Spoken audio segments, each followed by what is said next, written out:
I want to get this board out right here. Time to build a better system. It's a good thing I got this vertical storage rack now. Allows me to go through the wood a lot easier, and I don't have to pull down a whole stack of wood to get to the bottom one. If you stick around to the end, I'll show you some of the things I would have done differently and some of the mistakes I made.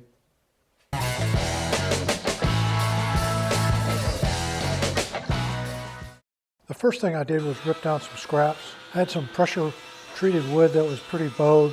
Didn't want to use it on anything else. But I wanted to use the pressure treated because it's going to be sitting on this concrete floor. I set up a stop block on my miter saw. That way all the pieces came out exactly the same length. If you don't have a stop block on your miter saw station, I'd suggest getting one. Comes in real handy. I pre-drilled and screwed all the pieces together. I used 2.5-inch screws, and these are approved for use in pressure-treated wood.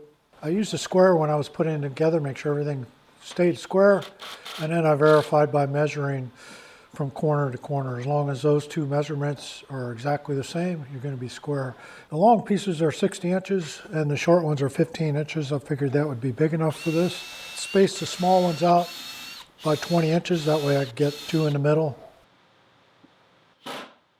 And allows me to cut some more scraps and fit it in there. I took the cut off from the pressure treated wood and screwed it down to the front of the platform. That way the wood won't slide off. And then I needed a way to attach it to the wall. So I used more scraps and attached it to the back of the platform. That way I can come in from the front and screw them directly into the studs. I thought about using French cleats for the back, but the problem with French cleats is you can't put really any force on the sides unless you screw it into the cleat, and that kind of defeats the purpose of having a French cleat.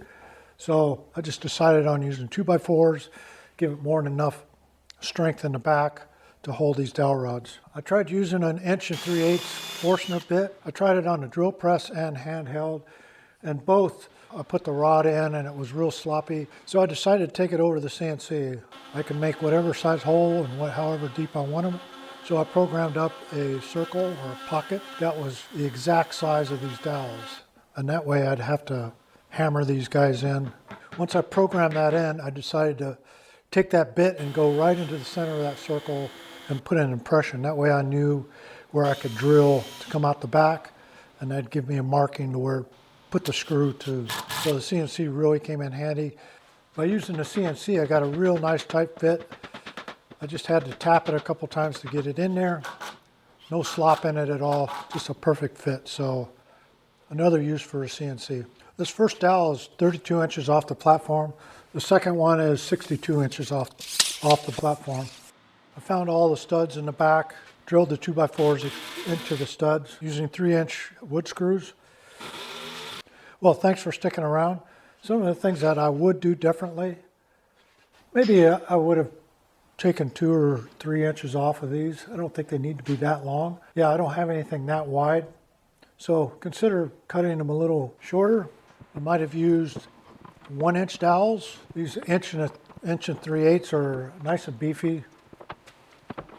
And they're not going to go anywhere with this wood. So I'm happy with it overall. It sure freed up some space on my French cleat wall. So thanks for sticking around. Be sure to like and subscribe.